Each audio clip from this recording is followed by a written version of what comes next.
आज की इस वीडियो में हम लोग एक क्वेश्चन को देखने वाले हैं। तो आइए देखते हैं क्वेश्चन हमारा क्या बोल रहा।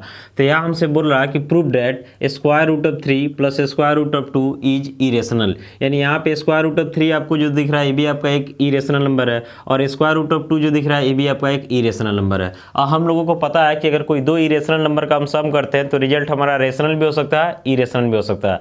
लेकिन फिलहाल इस एग्जाम्पल को देख करके लग रहा है कि दोनों आपका इरेशनल है और इसका सम भी क्या है, इरेशनल ही है। तो इसको हमको जो है इस वीडियो में प्रूफ करना है। तो एकदम कंसंट्रेट होकर के देखते चलेगा, आसानी से इसका प्रूफ हम कर देंगे। तो देखिए सबसे पहले इसमें जो हम लोग प्रूफ करेंगे ना, कंट्राडिक्शन से करेंगे। कंट्राडिक्शन का मतलब जो है, पहले हम square root of 3 plus square root of 2 को मान करके चलेंगे कि रेशनल नंबर है। तो रेशनल नंबर मानने के बाद रेशनल नंबर का जो टर्म एंड कंडीशन है उसको फुलफिल करना चाहिए। अगर फुलफिल कर लेता है तो रेशनल ठीक है, लेकिन अगर फुलफिल नहीं करता तो उस सिचुएशन में इसको क्या मानना पड़ेगा, तो इरेशनल मानना पड़ेगा। तो आइए हम स्टार्ट करते हैं इसको। तो सबसे पहले यहाँ से हम लिखेंगे इफ पॉसिबल, यानी यदि संभव हो तो। इफ पॉसिबल, सपोज कर लेते हैं यहाँ पे square root of 3 plus square root of 2 is क्या है, तो रेशनल है। यानी संभव हो तो मान लेते हैं कि square root of 3 plus square root of 2 क्या है, रेशनल है। तो जब रेशनल नंबर है तो जाहिर सी बात है कि पी बाई क्यू के फॉर्म में होगा, पी बाई क्यू के फॉर्म में होगा, where P and Q are क्या हो जाएगा, इंटीजर्स हो जाएगा। P and Q are integers, but Q not equal क्या होगा, जीरो। इतना तो जानते हैं हम लोग, रेशनल नंबर का जो फॉर्मेट होता है उस पर हम इसको डाल दिए। अब इसमें कंसंट्रेट होकर के आपको क्या देखना है, तो देख रहे हैं कि ई वाला पार्ट जो है इरेशनल है और ई वाला पार्ट भी इरेशनल है। अगर मान लेते हैं इसमें से किसी एक को इधर भेज भी देते हैं तो जो खास फर्क नहीं पड़ेगा, क्योंकि इसमें एक्चुअली में हम कंट्राडिक्शन कैसे करेंगे कि एक तरफ रेशनल को कर देंगे, एक तरफ क्या कर देंगे, इरेशनल को कर देंगे। लेकिन फिलहाल वैसा कोई सिचुएशन दिख नहीं रहा। तो इसमें क्यों नहीं दिख रहा, क्योंकि यहाँ पे दो पार्ट में इरेशनल है, मतलब ई भी इरेशनल है, ई भी इरेशनल है। यानी समझिए कि एलएचएस में दो टर्म है और दोनों टर्म आपका क्या है, इरेशनल है। तो इसको हम एक इरेशनल में कन्वर्ट करने का प्रयास करेंगे। तो कैसे करेंगे, तो इसके लिए हम दोनों साइड स्क्वायर कर देंगे। जैसे होता ना कि इस टाइप से क्वेश्चन हम लोगों को मिलता था कि 2 प्लस रूट 3 जो है सो कीजिए इरेशनल है, तो इसको हम रेशनल मान के पी बाई क्यू की इक्वल ले जाते थे। उसके बाद क्या करते थे, रूट 3 को इधर रखते थे और इधर आकर के हम लिखते थे पी बाई क्यू, और ये प्लस 2 इधर आके क्या हो जाता था, -2। यानी आगे बढ़ाए हैं तो यहाँ से हो जाएगा रूट 3 इक्वल टू ये आपका एलसीएम क्यू, और यहाँ पी माइनस क्या हो जाएगा 2q।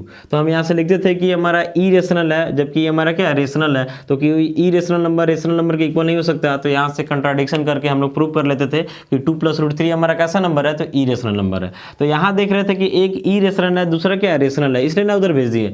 लेकिन अगर दोनों इरेशनल है तो उस सिचुएशन में भेज करके भी इस तरीके से आप प्रूफ नहीं कर सकते हैं। तो इसमें हम सबसे पहले प्रयास वही करेंगे कि सिंगल टर्म में जो है इरेशनल को कन्वर्ट करेंगे। तो इसके लिए तरीका यही होगा कि दोनों साइड स्क्वायर करना होगा। यानी यहाँ पे लिखेंगे square root of 3 plus square root of 2 का होल स्क्वायर, और इधर भी आपका हो जाएगा पी बाई क्यू का होल स्क्वायर। अब यहाँ पे देख रहे हैं ना, ए प्लस बी का होल स्क्वायर है, यानी ए स्क्वायर यानी रूट 3 का स्क्वायर, प्लस बी स्क्वायर यानी रूट 2 का स्क्वायर, प्लस 2 ए की जगह रूट 3 और बी की जगह क्या हो जाएगा, रूट 2 हो जाएगा। और इधर आते हैं तो आपका क्या हो जाता है, पी स्क्वायर बाई क्या हो जाता है, क्यू स्क्वायर। अब रूट 3 का स्क्वायर 3 हो जाएगा, रूट 2 का स्क्वायर 2 हो जाएगा, और इसको मल्टीप्लाई कीजिएगा तो आपका 2 रूट 6 हो जाएगा, और इधर हो जाएगा P square by Q square. आगे बढ़ेंगे तो यहाँ से लिखा जा सकता है 3 और 2 का सम कितना हो जाएगा, तो आपका 5 हो जाएगा।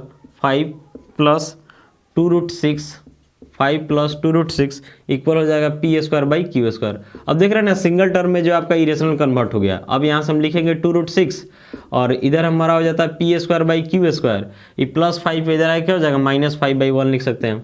तो यहाँ से हो जाता है हमारा 2 रूट 6 इक्वल टू इन दोनों का एलसीएम कितना होगा, तो क्यू स्क्वायर डिवाइड तो 1, यहाँ मल्टीप्लाई हो जाएगा तो हो जाएगा पी स्क्वायर, फिर -1 से डिवाइड कीजिएगा क्यू स्क्वायर, यहाँ मल्टीप्लाई तो 5q स्क्वायर।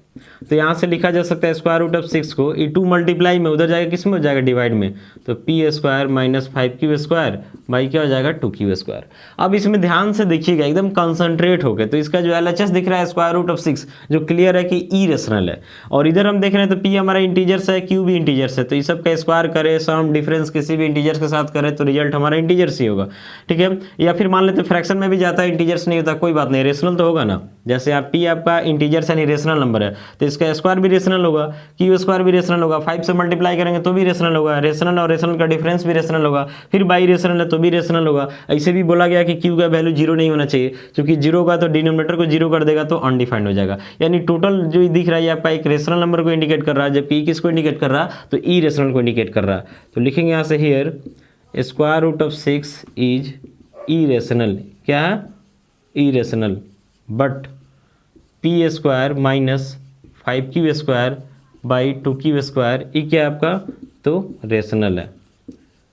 ठीक है, तो क्या ऐसा संभव है कि इसका LHS जो है इरेशनल हो जाए और RHS रेशनल हो जाए, मतलब कोई इरेशनल नंबर किसी रेशनल नंबर के इक्वल हो जाए? ऐसा संभव नहीं है। तो यहाँ से लिखेंगे विच इज नॉट पॉसिबल, यानी ऐसा संभव नहीं है, विच इज नॉट पॉसिबल। तो आखिर ऐसा कंडीशन क्यों एराइज हुआ? क्योंकि स्टार्टिंग में जो हम मान करके चले ना कि √3 + √2 हमारा रेशनल नंबर है और उसी टर्म एंड कंडीशन के तहत बढ़े हैं, इसीलिए यहाँ पे जो है पॉसिबल नहीं हो रहा, यानी हमारा मान्यता क्या गलत है। तो यहाँ से हम लिखेंगे आगे कि there is a contradiction due to our wrong supposition, there is a contradiction due to our wrong supposition that √3 + √2 is rational, यानी हमारा गलत मान्यता क्या था? देखिए यहाँ पे लिख रहा है कि देयर इज ए कंट्राडिक्शन, यानी यहाँ पे एक विरोध हो रहा है। क्यों हो रहा? क्योंकि हमारा जो मान्यता था कि √3 + √2 जो है रेशनल है, यही मान्यता हमारा क्या कैसा है, तो रॉन्ग, यानी कि गलत है। यानी फाइनली हमको अब मान लेना होगा कि हेंस जब ये रेशनल नहीं है तो रेशनल लेना होगा, तो हेंस √3 + √2 इज क्या हो जाएगा, सॉरी रेशनल नहीं है तो इरेशनल होगा, तो √3 + √2 इज क्या हो जाएगा, इरेशनल हो जाएगा। यही हमको प्रूव करना था। तो फाइनली इस वीडियो में हम लोगों ने देखा कि √3 + √2 जो है, पहले हम इसको रेशनल माने हैं, फिर रेशनल के टर्म एंड कंडीशन पे बढ़े हैं। आगे बढ़ने के बाद सिचुएशन ऐसा एराइज हो गया कि एक तरफ इरेशनल दिख रहा है, एक तरफ रेशनल दिख रहा है, जो कि संभव नहीं है। इसका मतलब हम जो मान के चले थे स्टार्टिंग में रेशनल, हमारा मान्यता गलत है, यानी फाइनली √3 + √2 एक ऐसा नंबर हो जाएगा तो इरेशनल नंबर हो जाएगा। मिलेंगे अगले वीडियो में, थैंक यू।